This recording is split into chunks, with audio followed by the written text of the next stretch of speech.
Hi, and welcome to Your Prosperity, a podcast series on financial topics including tax, wealth creation, superannuation, lending, audit, and many other things that we deal with here on a regular basis at Prosperity Advisors. As with all financial podcasts, any advice you hear in this is general in nature and not to be relied upon. Please contact us for any specific advice. Hi, and welcome to the podcast. It is the 11th of August, 2022. My name is Brendan Campbell from Prosperity. I'm here with Charles Yuan from Prosperity down in our Sydney office. Today, we're going to talk to you about a very exciting topic, cryptocurrency, talking about the tax consequences, how it works, what's involved, what you should be aware of from an Australian point of view, obviously. And Charles will talk us through all of that, and we'll kick it off. Charles, thanks for joining us. No problem. Good to join, Brendan. Excellent. Cryptocurrency. So we've probably all heard of Bitcoin. There's Ethereum. There's others out there. There's Dogecoin, which I think was a joke one apparently when it was set up. But these things are all getting a fair bit of ground. They're feeling a little bit like .coms of the 90s at the moment, with a bit of a drop. I guess they've come significantly off another large high and then come down again. Whether it goes back up, whether it doesn't, we're not here to do we're not giving tips or trading tips on what cryptocurrency does. All we're trying to do is really understand the tax side of it and what's involved with it. So, Charles, in short, what is cryptocurrency? Oh, cryptocurrency, it's a technology, essentially, and it's a technology to create a digital currency. And the computer science behind it is essentially it uses encryption algorithms called blockchain to verify the authenticity. And the biggest, I guess, selling point of cryptocurrency is it's decentralized, and it's not linked to any particular government or particular assets. So it's purely, they call it the people's money. Yeah, and my understanding is from that a little bit more, well, we're not delving into how blockchain works, but essentially it removes banks or other authorities from a process. So if I wanted to transfer you money digitally, I would have to either transfer it to a bank account or through an exchange to get it to Charles. Whereas with crypto, my understanding is the idea is I can transfer it directly to you without any third party getting involved, which arguably makes it difficult to track sometimes too, which is probably why it's this is the the black market world, I guess, of what this. It's one of the uses of cryptocurrency that is out there, allegedly. That's one of the things, but it's becoming mainstream. And whether it continues and whether in 20 years we're talking about this or saying, what was that, remains to be seen. But a lot of people seem to think it will be a bit more mainstream. So cryptocurrency, I guess, despite its name, it's a currency. And as you said, it is a currency, but the ever-changing world of the tax world, we've got to try and keep up with what exactly is it. And the ATO don't necessarily treat it as a currency, do they, Charles? How is it treated from an ATO point of view? Yeah, that's right, Brendan. So despite the name, currency in its name, it's not treated as a currency. From Australian tax perspective, you may have heard recent cases of some government, I believe it's El Salvador, moving to make Bitcoin legal tender. And that does have implication in that, well, if a country has made a currency legal tender, does it become legal tender foreign currency from an Australian perspective? And the short answer is no. Right? The Australian government insists that cryptocurrency is and always will be CGT assets. Yeah, and so it's same as buying shares in Telstra. Exactly. They're treating it exactly as a share. You may want to know that the current sitting government, the Albanese government, has made commitments to introduce legislation to specifically clarify that cryptocurrency will be excluded from any foreign currency tax arrangements. Oh, okay. So I think that gives you a flavour of where the government's heading here. Yeah, and is that the same with other countries? I'm not sure if how do other countries treat this as well? Do you know if they do it similar? No, I don't. I'm an Australian tax expert, Brendan. Yeah. I can't you be over every tax in every country, Charles? Come on. Oh, come on. From an Australian point of view, effectively it's a CGT asset or it's an asset, and I guess the same rules would apply if you were trading. The same rules would apply. Is that correct? That's right. I mean, with CGT assets, obviously you get capital gains tax if you made a gain. But if you're trading, it's the same criteria as if you want to be a share trader. So shares are normally on capital account, but if you're a trader, it's on revenue accounts, which means it's just ordinary income and deductions. Crypto will be exactly the same, but at the same time, it's the same high bar that you have to jump through to prove that you are a trader.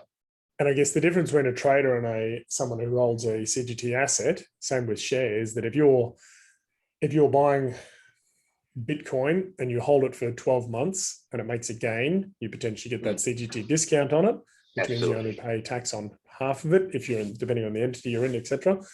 And if it's not a company, if that's in your own name.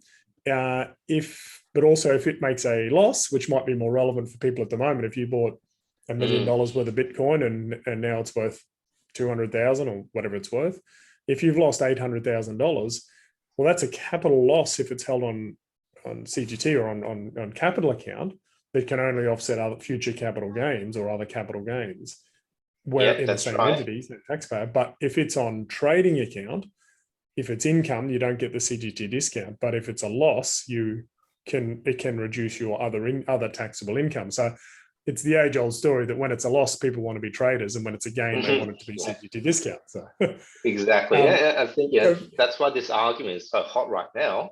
It's how can we make it to be on revenue account? Well, it's obvious why people are thinking it. The market's gone down, and a lot of people make losses.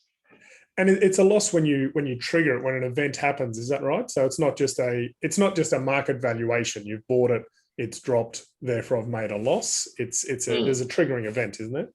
Exactly. I mean, there's a thing called a realization. You have to have actually realized the gain or loss in order for it to be taxed. But it may be, there are some misconceptions on what this realization is, because some people, I think, they believe the realization only happens when you convert it back to dollars or US dollars, Australian dollars, so basically in terms of real money. But that's not actually true. Do you know, Brendan, what it is? Is that when you're transferring between different classes of assets? I mean, that's obviously a sale and a purchase. So if you sell your Bitcoin to buy your Ethereum, that's a sale of Bitcoin and a purchase of Ethereum, even though there's no real trail of that anywhere in your Aussie dollars account, but there's a sale that's occurred. Yeah, spot on, Brendan. That's exactly what it is. And top marks for me. Yeah, Brendan gets the point. Exactly. And when you swap from one currency to another, don't forget also, that swap is actually going to be valued at the Australian dollar value at the time you make the swap. So if you changed Bitcoin to Ethereum, for example, but at the time you make the swap, Bitcoin is worth more than when you first bought it, you will have made a taxable gain for tax purpose in Australia, even though no money has actually hit your account. If later down the track, Ethereum value goes down and you're back to square one, tough luck.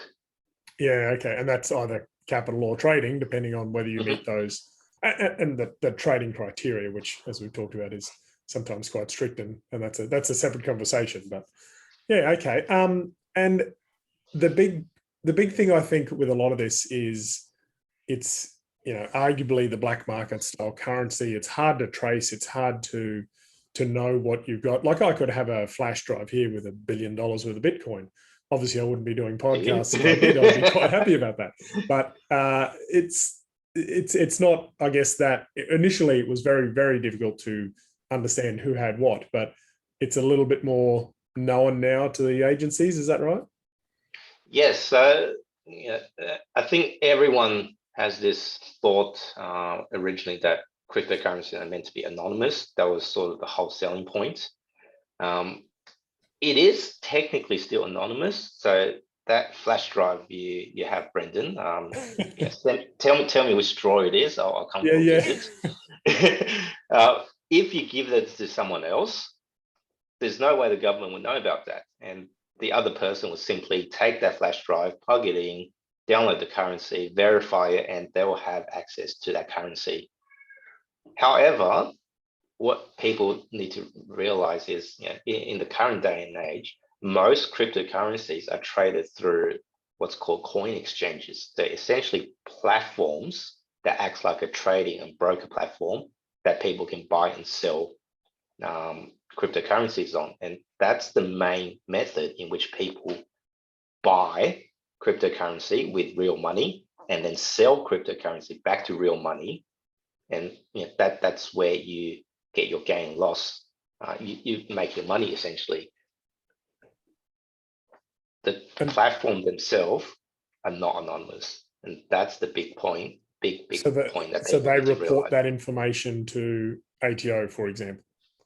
That's right. A couple of years ago, the ATO came out with a regulation that every single Australian-based coin exchange must be registered with the financial markets regulator. That means all the detail that you've plugged in when you signed up for an account, that gets fed back to the authorities.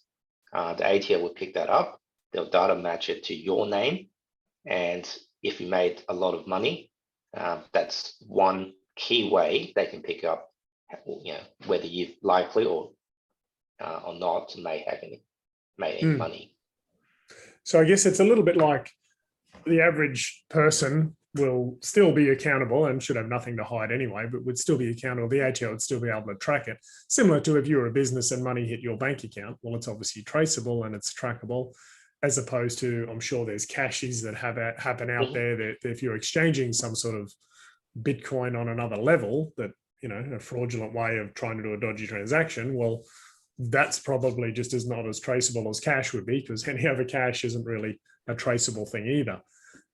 So I guess it's a pretty similar sort of method that there is now, while there's not a bank or an institution between the two people trying to trade it, when you try and convert that back to cash, unless you're in, where is it, El Salvador, where you can buy burgers with it or whatever, but or buy a car with it over there or something, but once you're trying to convert it to cash, pretty much all of those coin exchanges are reporting and under financial securities, and actually will know that information and track it. That's the rough gist of it, I guess? Yeah, that's right. And it's not just Australia. The US has introduced legislation. The European Union has introduced legislation. And many of those countries have data exchange commitments with the ATO as well. So even if you use the US-based exchange, chances are data will get fed back to Australia, which can, again, get tracked to you.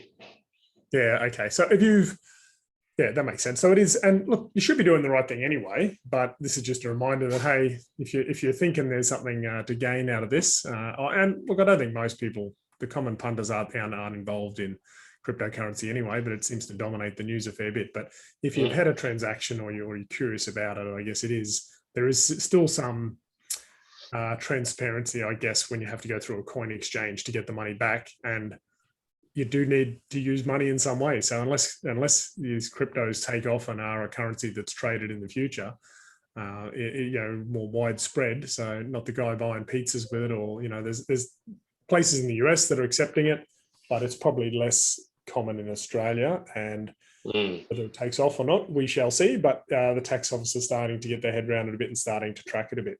So probably the other big thing is we've had pretty big highs at the moment, and it's coming off. I guess there's drop in the market. What does that mean for the average punter who's got in on the craze and got $1,000 worth of Bitcoin? What does that mean? Well, it depends on whether you've made money or not. And I think most people out there, they're probably looking at the portfolio and go, "Oh my God, I've lost a lot of money on paper."